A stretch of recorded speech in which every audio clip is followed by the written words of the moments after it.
As I've entered my adulthood, I've developed a significant distaste for self-victimization, and I've been very vocal about this throughout the history of my channel.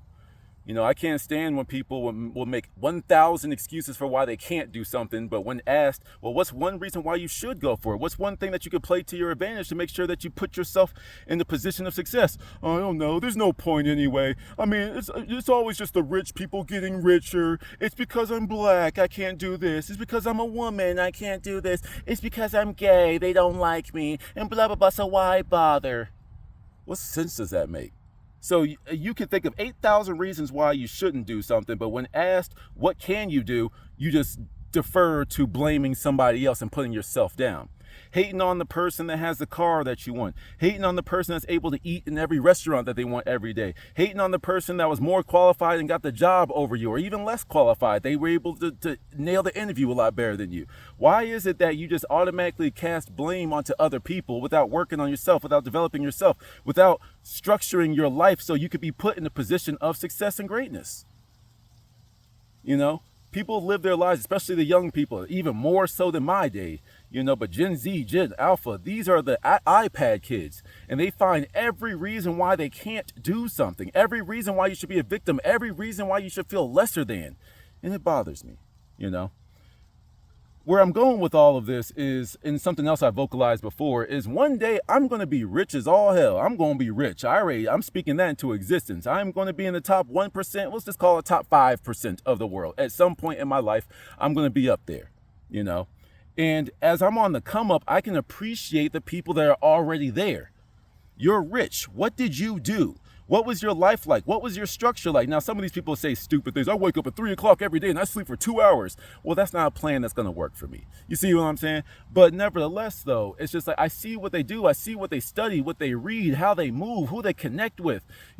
Since learning about cryptocurrency, I learned how the big wigs move. All these big banks and financial institutions, whenever they say, oh, we see a great deal of, I'm just making this up, like lumber is going to be the hot commodity in 5 years.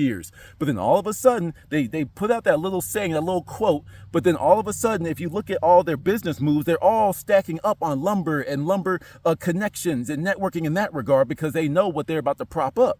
This is how the elites move. They tell the poor man after they've already got themselves established. That's why you have to get ahead. That's why when I talk about crypto to some people, they look at me like I'm speaking Swahili mixed with alien Martian. You know what I'm saying? And I'm just like, yo, this is the future. Now, yes, there's a bunch of scams in it, but this is the future. And you need to understand this. AI is the future. Something else that people fight back. Oh, AI is the Antichrist. It's the devil. It's this. Hey, Siri, what time is it? So you hate AI so much, but when it comes to simple things, at what time is it? You jump straight to it instead of just looking down at your wrist. It's weird. All these reasons why you can't make it. Even if you're just going up the corporate ladder, learn what the job above you does and start acting that way. And if there's no opportunity in your current job, go to the next one. There's no one. Where does it say to be loyal to a company that's going to fire you without notice, but you have to give them 2 weeks notice before you quit? Does that make sense? Stop thinking like a brokey. Think like a rich person. Think like a wealthy person. Think like them. What would they do? Nothing is going to stop me from getting to my desired goal, and I'm going to do whatever it takes to get there. Instead of, roadblock, obstacle, I give up, I quit. People say it like, oh, we need to tax the rich so they pay their fair share. Well, okay, here's this thing called fractions, proportions, right? Let's just say, to make it simple, we're doing a 15, 20, we'll call it 20% flat tax across all tax brackets, right? It's just a 20%. Doesn't matter how much you make. You can make $1 billion or $1. You can tax 20%, right? If you are making $10,000, 20%, that's a number. I'm fasting, my brain is off. Okay, so there's that small number. Now that same 20% of, call it $2 billion. How much more money is that than what you're paying? So how are they not paying their fair share? Well, no one person, no one group of entities should have that much money. Now, when getting conspiratorial with it, when it's like these royal families that have been hoarding resources and doing all that, like the evil, malevolent stuff, like that high level stuff that you can't do nothing about even if you wanted to, that's not what I'm worried about here. That's not, I'm talking about average Joes that some people work harder than others, or some people make a killer app, or some people provide a product or a service that many people will pay a top dollar for, or a low dollar, but they sell a higher quantity. Anyway, it's like, that's who I'm talking about. Regular average people. All right. So you mean to tell me, okay, let's flip the script real quick. You that's flipping burgers, no disrespect, you flipping burgers and that's all you do. You making minimum wage. Fine, cool. So let's just say I give you $2 billion right now, $2 billion. You mean to tell me that with that $2 billion, you're going to run around and just handing it out to people and try and make everybody rich, knowing, or maybe you need to know, but knowing that if you gave everyone in the world $10 billion right now, within 10 years, it'll be right back to normal, because some people are going to spend all their money and some people are going to save it and invest it properly. You see, it doesn't matter about rich and poor. Rich and poor is all about what frequency, what mindset that you inhabit. If you are constantly looking at the rich people and saying, we need to eat the rich, get rid of the rich, no one should be that wealthy, you're hoarding the resources. You don't understand how finances work. You know, it's like, yes, there is a monopoly at the very tippity top, but you can have a perfectly successful life when you just do what they do, put your pennies next to their dollars. That's why I invest in crypto. That's why I look into precious metals. That's why I'm looking into different bonds. That's why I'm looking into geopolitics. You have to expand your horizon. Stop waiting for someone to give you something and go out there and get it yourself. It's just that simple. I mean, like oil, for example, we're taught like you have to get rid of that scarcity mindset. There's only one position. Oh, I wanted that manager position. Oh, I wanted that blah blah blah position. Oh, I wanted this and that, but someone else got it. Go somewhere else. Some of y'all act like you're stuck to your own city that you grew up in. There are some people called townies, you know, especially when you go away to college and come back. There's some people that will never leave the city that they were born in. So yeah, all the opportunities might be soaked up there. Well, guess what? Let's see, we live, especially in America, we got 50 states you could go to. And within all those states, you could have a whole bunch of cities with different opportunities in there. And you mean to tell me that you couldn't find a job? You don't want it enough. You don't want it enough. That goes back into one of my original mantras that I live by. People will make time for the things that they want. Are you going to make time to be, a corporate America slave drone that wants to complain, that goes to work to complain about it all day? Or are you going to do something about your life to change it? Even if you're not going to reap the benefits of it for years from now, are you going to start putting in the work now? Stop living in that scarcity, impoverished, broke mindset. No.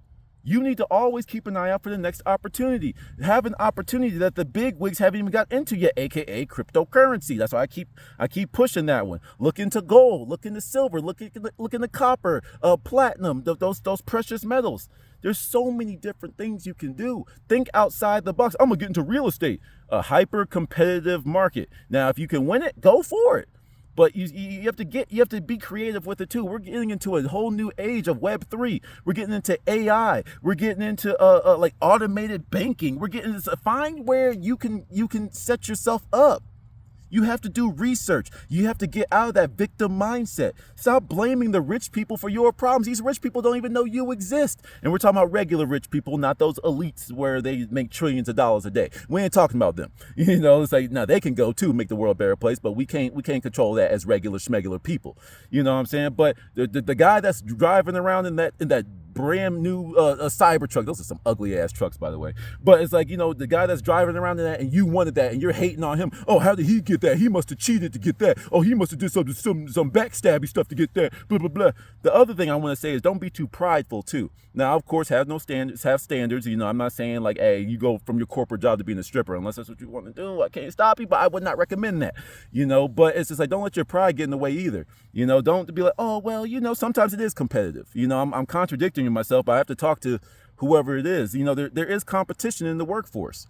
Sometimes you have to either reinvent the wheel or add improvements to the wheel that make it marketable to whoever it is that you're applying for or trying to sell to or whatever. You see, there's two different ways you can look at it.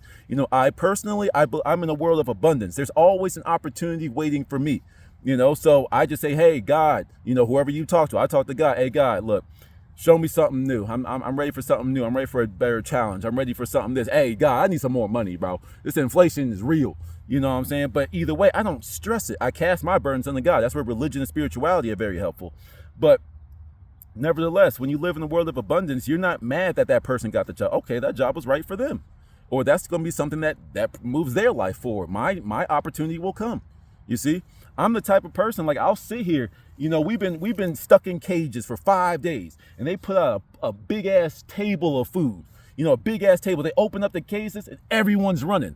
There's going to be a part of me that says, yeah, I'm kind of hungry, but like, nah, I'm gonna let them do what they do first. Hold up, let me see who's winning. Up, that person killed over, that person killed over, that person's vomiting, that person. Okay, cool. So that's where patience is a virtue.